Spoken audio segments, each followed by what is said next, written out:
if we're live. Okay, we are live, it appears. So welcome everybody. My name is Rachel Owen. I'm the director of Most Policy Initiative.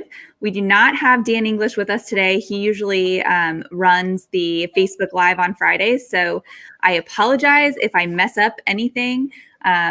This is my first time hosting on StreamYard, so we're gonna try our best and bring you some good content today. So we'll give people a couple minutes to get on here, but I just wanted to talk with Dr. Bickell about some of the things that have happened this week. It's been a really busy week in Jefferson City at the Capitol. There have been a lot of committee hearings. They've also been starting to have some pretty lengthy floor debates. So Dr. Bickell, anything that really stood out to you this week that happened at the Capitol? I was able to testify in person, which means that I was able to really see in person all these actions taking place. Some of the things that are really in my head right now from all the things that have happened is the fact that we finally see the bills not only going to be not only being discussed and voted upon, but we are also just now was announced a few hours ago that they're actually sent from the House to the Senate to the Senate. So it means that some of them are really moving forward. Yeah, and I'm not quite sure if House and Senate are on the same page with what the priorities are for getting those through, but it is great to see some of those bills being moved to the next step and seeing that process happen. I guess one of the things that I noticed this week, I was going to say we also didn't get to see too many hearings this week because this was also a big meeting week for us with the American Association for the Advancement of Science meeting. So our team was trying to go back and forth between listening to testimonies and then also listening to some of the talks at the AAAS meeting. So it was a busy week all around, and we're looking forward to having another busy week next week. Also, before we get started, I just want to say Happy Lunar New Year to everybody. That is today. And so if you are celebrating, I hear it's a celebration of family and of the things that we are grateful for. So Happy Lunar New Year. All right. Now that I've rambled enough, I will go ahead and turn it over to Dr. Bickell. This week, she's going to be giving us an update on the legislation that's been moving so far related to agriculture, conservation, natural resources, and economic development. She's our Most Policy Fellow who covers those areas. So go ahead, Eleni. Yeah, I'm also going to say that happy new lunar year. It's the year of the ox. And as my friends who are familiar with this celebration say that this year be solid as an ox. So just for the record, like Dr. Owen mentioned, my name is Dr. Eleni Bickell, and I cover topics on agriculture, natural resources, conservation, and economic development. I'm going to be giving you a brief overview over what I have seen over the last month and a half that has been going on at the Capitol, but also working really, our relationship over the last few weeks has been not only in person, but also a lot of conversations on the phone and a lot of back and forth over what kind of information the legislators need from us. So as an agricultural fellow, I noticed that there was a wide range of topics in terms of how important they look when you look at the bigger picture of agriculture, but also smaller type of legislation that you would not be expecting to be discussed, but they're very important for people, for the folks who are actually involved in agriculture. So I'm going to be able to talk a little bit more about these type of issues. I do want to mention just the big issues where the Biodiesel Mandate Act, the Missouri-made Fuels Act bill on the House and the Senate was heard over the last few weeks. The bill on eminent domain, these two bills on the House side are sponsored by Representative Mike Hafner. We also followed closely and wrote several science notes on other issues, such as who has the authority to inspect farm inspections when it comes to the actual farm, and also other topics such as foreign ownership of agricultural land. So once again, I'm going to start with agricultural policy. I'm an agricultural economist. This is my favorite committee, of course, because it covers so many things that I am familiar with. One of the things that I have noticed, like I said earlier, is that the topics that we see discussed in this committee are very inherently tied to the agriculture. So that means that we saw a bill, for example, the first bill that I covered myself was sponsored by the chairman of that committee, Don Ron, and he brought a bill that was I would never have thought about because I don't live on a farm. I live in Colombia, but it's very important that some of these members are noticing the needs of the rural communities and the needs that farmers have. So the bill that he sponsored, that is now out of the two committees that it was heard, and now it's going to be discussed on at the Senate, was about giving the ability to the farmers and anybody who has farm vehicles to register them all at the same time or to renew the licenses all at the same time, so they don't have to make all these trips back and forth and to lose all this time and energy. And another bill that was early on heard and now is also going to be sent, is already sent to the Senate, is over who has the authority to inspect farms in the state of Missouri, which was sponsored by Representative Hayden. Now, on the economic development type of things that I cover, we saw that at the committees, both at the Senate and the House, we saw that there was a discussion. One of the first bills that was discussed and is now passed out of the committee is about extending the authorization of AIM zones, which is something that we already have currently, but these two bills from the House and the Senate are going to be extending the zones until 2031. Then we saw another bill on the Economic Development Committee on a House bill on the Economic Development Committee of the House that prohibits local governments from regulating home-based businesses. And then a legislation that was establishing the Capital Complex Tax Credit Fund. And I'm going to give you a little bit more detail at the end. And if you're interested to kind of like follow the hearings that are going to be next week on these bills as well. Now, on the House Conservation Natural Resources Committee, we saw two of the first bills that were heard were introduced by the chairman and the chairman of the committee, and they were basically about some of the modifications in the application process of getting permits and also modifications on what type of warning system there is that the Department of Conservation gives before they start imposing penalties. Now, something new that we have this year at the House side is a committee called Rural Community Development, and it's a committee that really has a mix of topics. It has agriculture, nutrition, natural resources, economic development, as well as community development type of legislation. And from my perspective, how I understand it so far with the kind of bills that we have seen assigned to it, is that they really want to focus on revitalizing rural Missouri in that committee. So we have seen the committee bills being referred to from giving vouchers or any other type of methods of payments to recipients of WIC.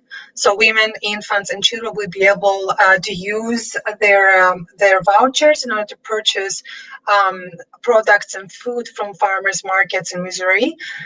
We also saw some regulation on animal drawn vehicles, changes in the cottage food production industry, and legislation on specifying who has the liability for damages or losses that are caused by prescribed fires. We also wrote a note on who has the authority on inspecting farms in Missouri. And I'm going to be able, if any of you has any questions, I'll be happy to talk a little bit more about this. We just published this morning our blog about my type of area in agriculture. So I did emphasize on that bill.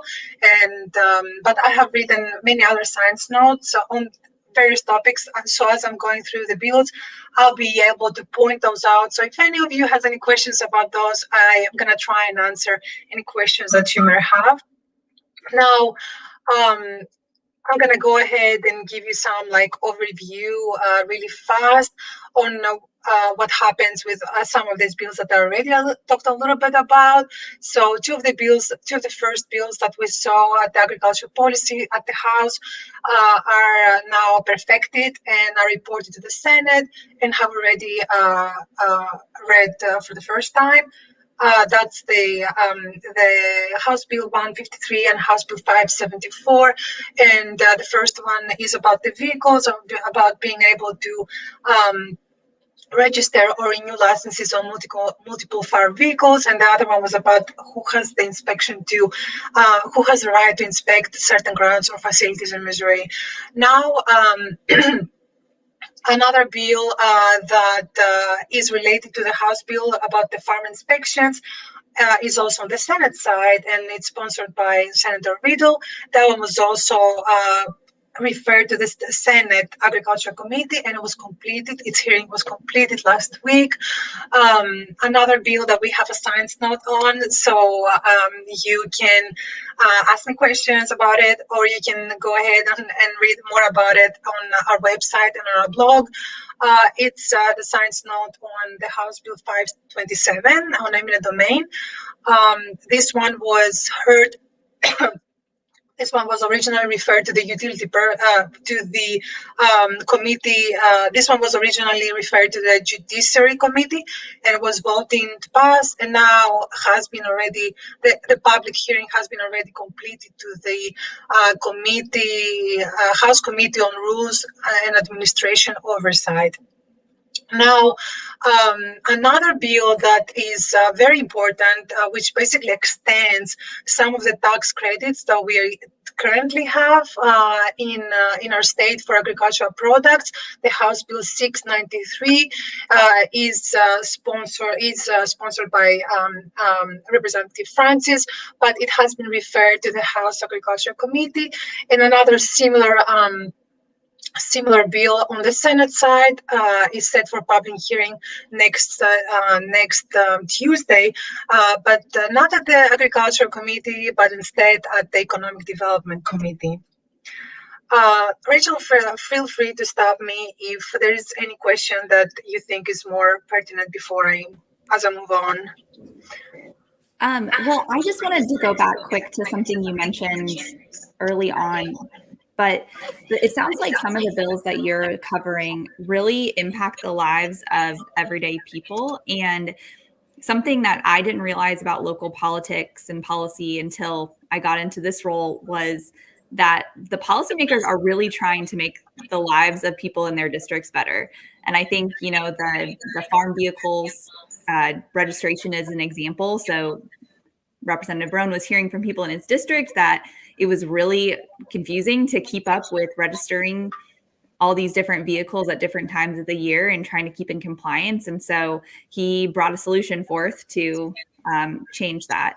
And I think on the farm inspections bill too, something that you talked about in your testimony was about how farmers just don't really understand who's allowed to inspect their farms right now. So I was wondering if you could comment a little bit more about how the work that you're doing and the work that the policymakers are doing is like addressing these issues that are currently unclear or a hassle to people around the state. Thank you. That's an incredible point. I'm an agricultural economist, and I've been lucky to spend most of my life either on a farm or close to a farm. So I was always very happy to be around people who are not, because they're just inherently passionate about what they do, and they're really hard workers. And over the last few months that I've been a Most Fellow and I cover these topics, it has really resonated with me once again that it somehow is the case that people who are in agriculture just really care about making the lives of people who live on a farm or close to a farm better. And like you said, and like I mentioned earlier, like these bills vary from very sexy, very important issues that you will hear even at the Congress level, and you will want to learn more about, like the biodiesel mandate, which is something that impacts everybody, and we all want to know about it. but also bills that are very, very incremental, but they have such an amazing, such an incredible impact on everyday life of these people who actually live there. And I think I have seen it. I have heard multiple conversations among legislators from both the Agriculture Policy Committee, but also from the Rural Community Development Committee, that they want to make a lot of changes, but they feel like they all they do is talk. And that's what they say. They say that I really want to improve the lives of my constituents, of my neighbors. I'm a farmer. I'm a small business owner. I really want to make this change, not because I'm gonna see some sort of impact in the air, because I'm going to be impacted. My neighbors, my family, everybody I know is going to be impacted, because most of these individuals are actually living very close to the people that this policy is going to affect. So I have definitely, to come back to your question, definitely some of these things, like being able to not leave your farm 12 times within 3 months, are the most important months during the season that you farm, during the spring. It's important to not have to leave multiple times to register every farm vehicle that you have. And it's the case that a lot of farmers do have multiple vehicles, but now that's going to be the case with this bill that is brought by a farmer himself, who is going to kind of simplify the lives of other farmers in our state. Yeah, that's great. Thank you so much, Eleni. And mom and dad, if you're listening, because I know you are, that means that it really does matter if you go to your state representative and senator and tell them about these challenges that you're having. They listen, and they do bring those issues to the Capitol. Definitely, yes. Not a lot of representatives will be able to know firsthand these issues, but I really feel like if you're able to talk to them, they will try to make and bring that type of perspective into this conversation. For example, like you mentioned, Rachel, Dr. Hayden, Representative Hayden, he did happen to be a veterinarian. Okay, so he worked for the Missouri Department of Ag for many years.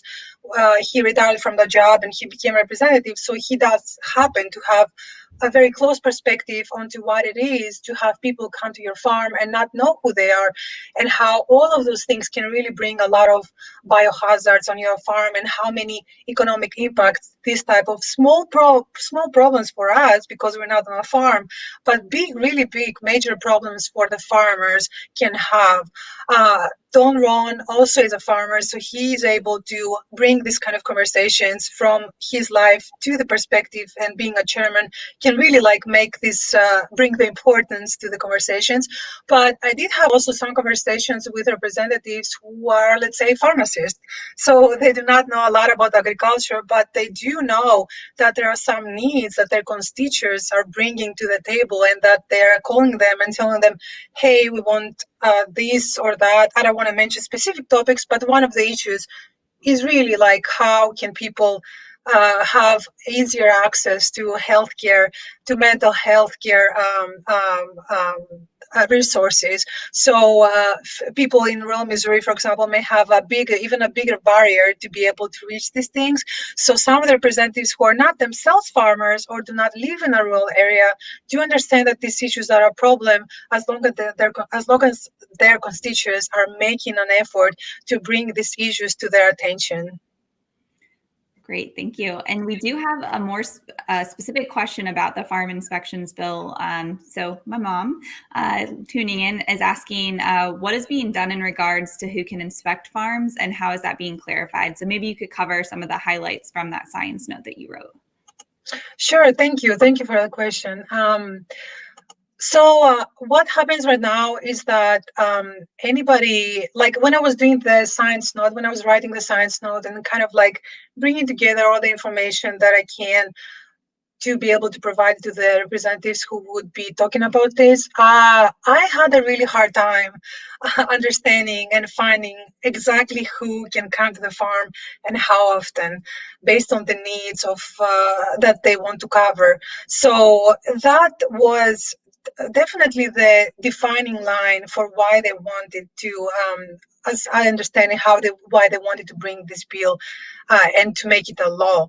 Because if you don't know who can come on your farm, and if you don't know um, and if you don't know what are the requirements that you need to be able to do before you come in the farm, then there can be a really big biosecurity risk at agricultural facilities. And if the people who come to that farm are not authorized or they are inexperienced, then they can really compromise any kind of biosecurity that you may have. So on-farm inspections at the moment in our state are performed by the Missouri Department of Agriculture, and that's for when it comes to animal health violations, but also by the Environmental Protection Agency when it comes to animal waste. The Missouri Department of Natural Resources and the National Pollutant Discharge Elimination System require different type of permits, so they do more type of visits for larger farms, such as the concentrated animal feeding operations. Now, outside the farm, the Food Safety and Inspection Service and state meat and poultry inspection programs are responsible for ensuring that the United States commercial supply on meat and eggs and dairy is wholesome and correctly packaged. However, this bill that we're talking about is not really going to change any of the requirements that we have already in place in terms of when the food leaves the farmer's facility. So all of those requirements, being sure that the meat processing, packaging, and so forth are being kept in place, are definitely going to stay in place. Now, like Rachel mentioned, it is the case that we have several federal and state authorities that are in place right now that ensure that human health, animal welfare, food safety, biosecurity, environmental considerations are all regulated and are all enforced. But we do not know who exactly can come, how often, and if the farmer has the right to let them in or not. So with this bill, it's going to be more clear. And with this bill, the farmer can still let somebody come in their farm if they want to, but the farmer needs to give the permission to this person in order to be able to come in. So only designated authorities will be able to come and perform on-farm inspections unless the farm owner chooses differently.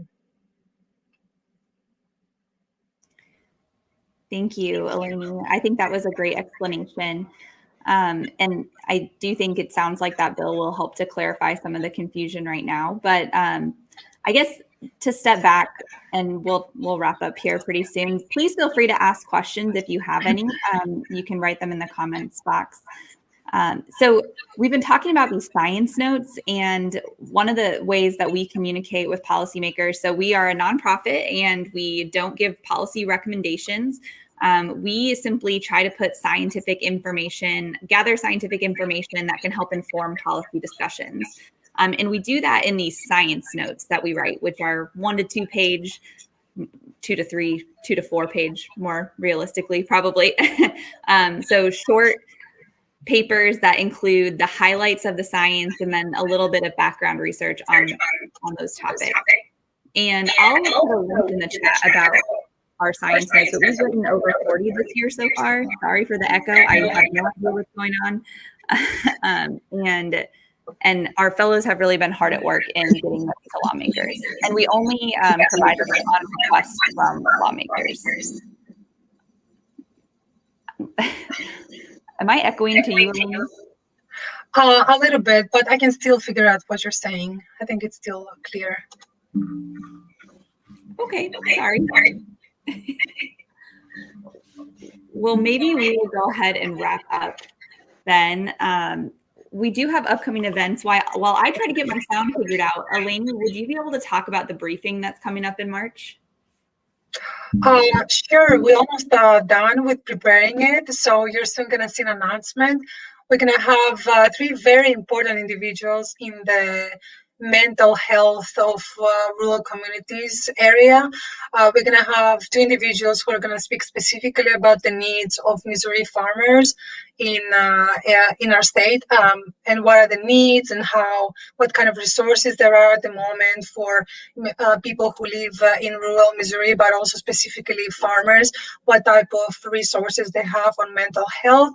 But we also have gonna have a doctor from Iowa who is well known. I knew him way before I came to the United States, and I knew his amazing work that he's doing, helping farmers, and really contextualizing, being able to give context to the mental health issues that everybody has, but specifically to taking away the stigma from the mental health in rural America. And we're going to be able to talk about this with three experts, and it's going to be March 10th, I believe. I think Rachel is even though I'm been putting this together, Rachel is much better in knowing the details of that. Yep, so that will be March 10th. The echoing is still happening. I put a link in the chat, so that way you can see more information about that briefing, and you can register to watch that. I did want to mention that there is a type of legislation that I didn't mention earlier, and only because it's been slower, but it will definitely be heard, and it's definitely, I anticipate it to be moving forward, and I wanted to make sure that we do mention it, because that's going to be something we're going to be working on the next weeks to write science notes on, is the right to repair laws. I don't know if any of our audience is familiar with that, but kind of like the same laws that we see around the country and in our state about the right to burn laws, about the right to farm laws. These laws are going to be giving the rights to the farmers to be able to repair the products. So at the moment, there are 4 states, last time I checked, in the United States that have these laws. And these laws are going to be, like I mentioned, these bills will establish, these laws are going to be bringing more authority to the farmer to be able to do whatever they can with the products that they purchase, such as this very expensive tractor equipment that they buy in order to be able to repair them themselves or hire somebody. Now, there are 2 bills that have been sponsored for that. It's House Bill 118, sponsored by Emily Weber, a freshman, and House Bill 975, sponsored by Representative Hovis. So we're also going to be seeing those couple of bills being as very important in the agriculture area. Great. That was going to be my last question for you, is which bills are coming up. So thanks for answering that. Any other things you want to talk about today, Dr. Bickell? That's all. I just want to mention that the same way we come, most of us, the group of most fellows, we all come from academia, and we always complain how things are slow in academia, and we want to make more things happen, and we go to the policy and we want to make things work. But I do want to mention that it's weird, but policymakers feel the same way. I cannot even tell you how many times I've heard them say that I just don't know what to do to make this happen. It just feels just conversations. Things are so slow. I just want this to be changed this year, and maybe next year it's going to move forward. So, like we talked earlier about it, they really focus on incremental changes. And I think from our side, being able to explain one type of science at a time, and to everybody who is a constituent of this state, really making an effort and calling and visiting a representative who can make a change is really worth it.